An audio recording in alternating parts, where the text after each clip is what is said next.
लोकसभा चुनाव 2024 राहुल गांधी के लिए एक बार फिर परेशानियों वाला साल इसलिए है, ये चुनाव इसलिए है क्योंकि जिस वायनाड सीट पर वो 2019 में ही चले गए थे और वहीं से जीत हासिल की थी, इस बार चुनौती वहां से भी है। आज नामांकन दाखिल कर दिया, प्रियंका गांधी के साथ रोड शो भी किया। रोड शो में यकीनन वहां पे लोगों का हुजूम भी था, लेकिन चुनौती किसके जरिए है?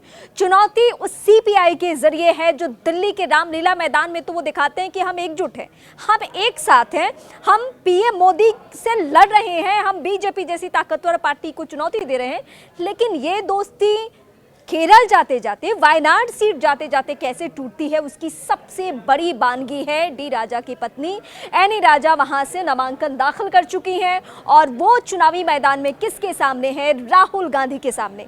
तो सवाल ये उठता है कि क्या राहुल गांधी को लेकर भी कोई बातचीत नहीं हुई है सीपीआई और फिर कांग्रेस पार्टी के बीच में, जहां राहुल गांधी के सामने तक भी कैंडिडेट उतारने की नौबत आ रही है। हालांकि बीजेपी के लिए ये खुशखबरी इस लिहाज से है क्योंकि बीजेपी ने भी अपने कैंडिडेट दिए हैं और अगर ये ट्रायंगल मामला हो रहा है तो नुकसान सबसे ज्यादा किसका होने जा रहा है? राहुल गांधी को, क्योंकि आप सभी को मालूम है केरल वो प्रदेश है जहां लेफ्ट का प्रभाव है और वहां भी अगर राहुल गांधी को आसानी से जीत हासिल नहीं होती है तो ये साल 2024 के लिए सबसे बड़ी खबर होने जा रही है कि राहुल गांधी वायनाड में भी आसानी से जीत हासिल नहीं कर सकते हैं। संभवतः अगर कुछ अलग एंगल में चुनाव हुआ तो मुश्किलें और भी ज़्यादा बढ़ जाएगी। हालांकि सब कुछ तय होगा 4 जून को, लेकिन उससे पहले जो समीकरण बन रहे हैं वायनाड सीट को लेकर वो हम आपको बता रहे हैं। हालांकि राहुल गांधी का प्रभाव सिर्फ वायनाड सीट तक नहीं है, वो कोशिश तो ये कर रहे हैं कि 2019 की तुलना में चुनावी परिणाम जो है वो कांग्रेस पार्टी के पक्ष में हो।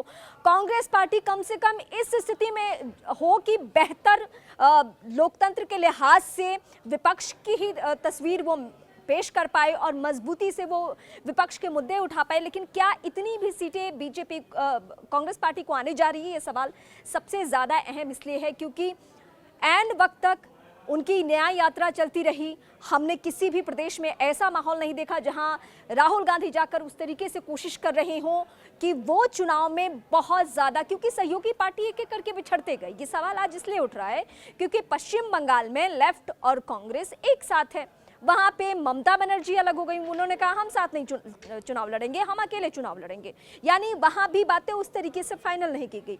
बिहार की स्थिति यह है कि एक पूर्णिया सीट को लेकर पप्पू यादव तक जैसे लीडर को कांग्रेस पार्टी मना नहीं पाती है। वहां सहयोगी दल का चेहरा है बीमा भारती और उसके बावजूद वहां पे जिद में आ जाते हैं पप्पू यादव। उत्तर प्रदेश की बात करें तो बहुत कोशिशों के बाद जाकर आखिर तक अखिलेश यादव माने और उन्होंने आप कह सकते हैं कि एंड में जाकर ये डील फाइनल हुई और कमोबेश यही स्थिति महाराष्ट्र की भी रही। तो राहुल गांधी अब इस स्थिति में आ गए हैं कि वो अपनी ही सीट पे चुनौती अपने ही सहयोगी से मिल रही है उन्हें। अब ये सब कुछ तय होगा 4 जून को, लेकिन यकीन मानिए वायनाड का सीट भी फंसा हुआ फिलहाल नजर आ रहा है।